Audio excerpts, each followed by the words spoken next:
بۆ یادی ساڵحاتی مەرگی گەورەترین ژیری خاوەنبیر و زانا و فیلسوف ئابووریناس، کۆمەڵناس، ڕۆژنامەنووس، شۆڕشکێڕ و بیرمەندی گەورەی مرۆڤایەتی کارل مارکس.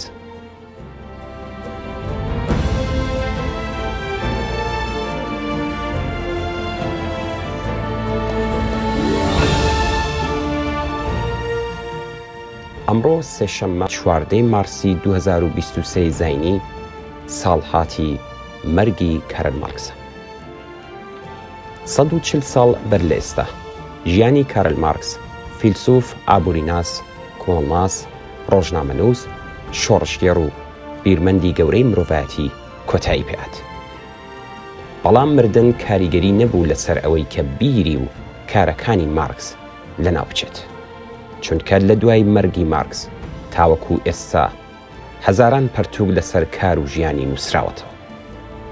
مارکس لە ناو کەسەکانیدا زۆر خۆشەویست بووە، بە تایبەتی فریدریک ئەنگڵسی هاوڕێی کە بەشێکی گەورەی ژیانی ئەو بیرمەندە پێکی دێنێت.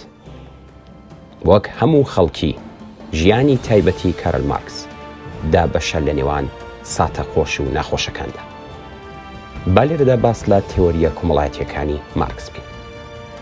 تێۆریەکانی مارکس لەسەر کۆمەڵگا لە نێوان ئابووری و سیاست خۆی دەبینێتەوە.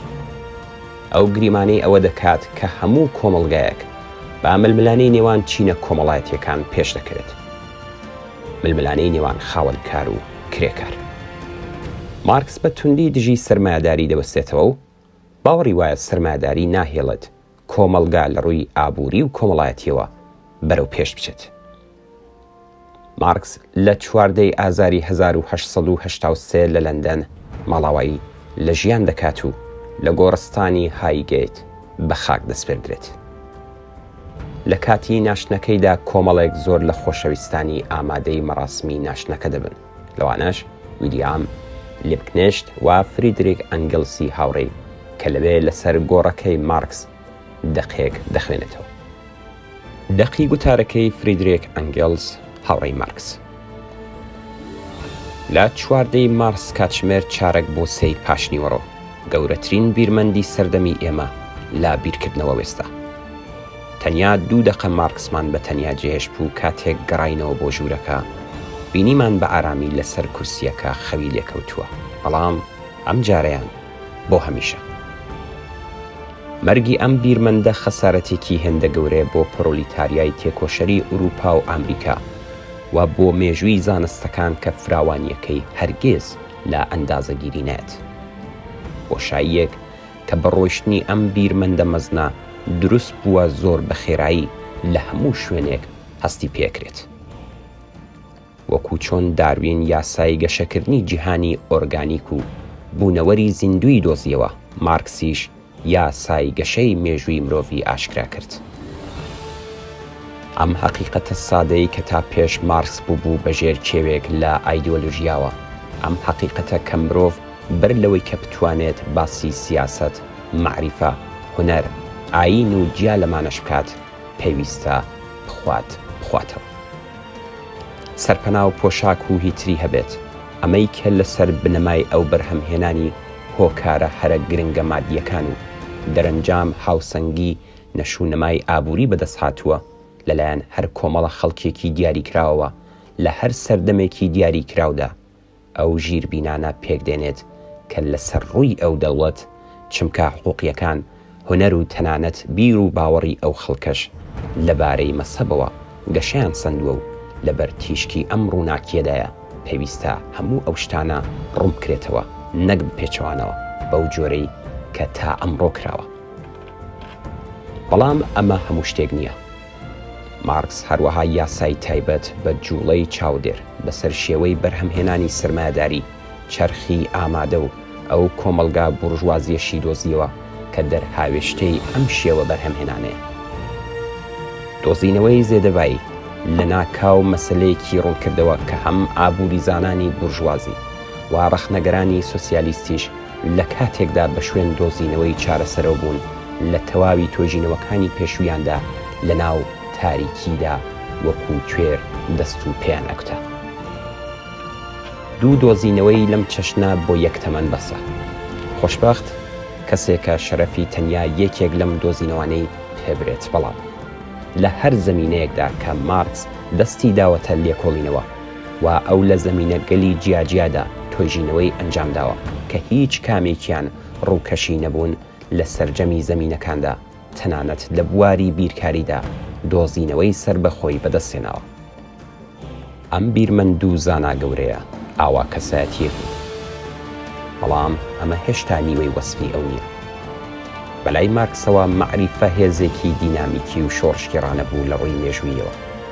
ئەگەر چی لای مارکس لە هەر دۆزینەوەیەکی نوێ لەم یان لە بواری مەعریفەی تێۆریدا کە ڕەنگە هێشتا تەنانەت بەکاربردن و تەطبیقیشی بە تەواوی قابلی تەسەور نەبوو بێ، خۆشحاڵی فراوانی لێیەکەوێتەوە. کاتێک دۆزینەوەکان کاریگەری دەستبەجێ و شۆڕشکێڕانەی بەسەر پیشەسازیەوە بەسەر گەشەی مێژوویەوە بەگشتی جێهێشت، شادیەکی بێوێنە و سەرتاپا جیاوازی هەست پێ کرد. وەکو نمونە مارکس لە نزیکەوە چاودێری پێشکەوتن و دۆزینەوەکانی لە بواری ئەلێکتریکیدا کرد و لەم دوایانەدا بە تایبەتی کارەکانی مارسێل دەپرا. لەبەر ئەمەیە کە مارکس زیاتر لە هەر شتێکی دیکە یەک شۆڕشگێڕ بوو.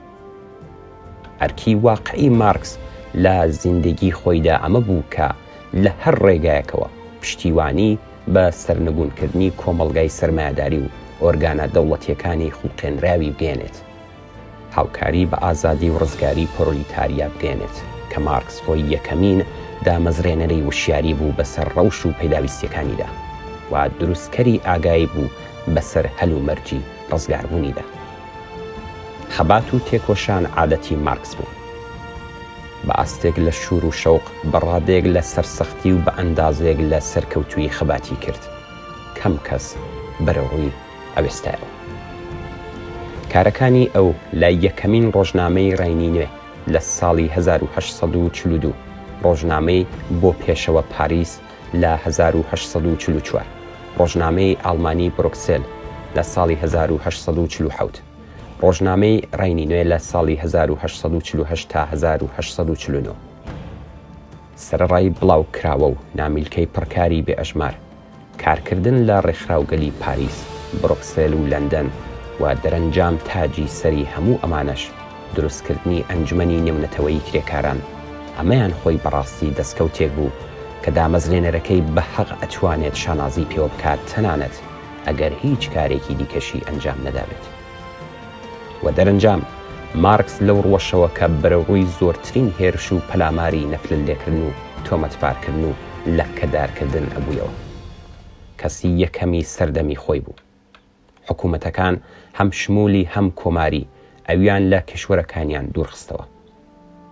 بورژواکان بە محافزەکار و بە ئۆلترا دیموکراتیەکانیشەوە لە پێناو بەدناوکردن و لە کەدارکردنی مارکسدا پێشبڕکیان بوو. مارکس هەموو ئەو شتانەی وەک داوی جاڵجاڵۆکە لا ئەدا و هیچ گرنگی بۆ دانانە، و تەنیا کاتێک وەڵامی ئەدایەوە کە پێویستیەکی لە ڕاددەبەدەر ناچاری بکردایە. مارکس مرد لە کاتێکدا کە ملیۆنها کرێکاری شۆڕشکێڕی هاوڕێبازی لە کانەکانی سیبریاوە تا کالیفۆرنیا لە هەموو بەشەکانی ئوروپا و ئامریکاوە لە قوڵایی دڵیانەوە خۆشیان ئەویست، دڵسۆزانە ڕێزیان بۆی دائەناو بە لە دەستانیشی ئەسەفبار بوو. و ئەگەر چی ڕەنگە نەیارانی مارکس گەلێک زۆریش بوون، بەڵام من بە بوێریەوە ئاڵنگاری دەکەم دوورە تەنانەت یەک دژمنی کەسیشی هەبوو.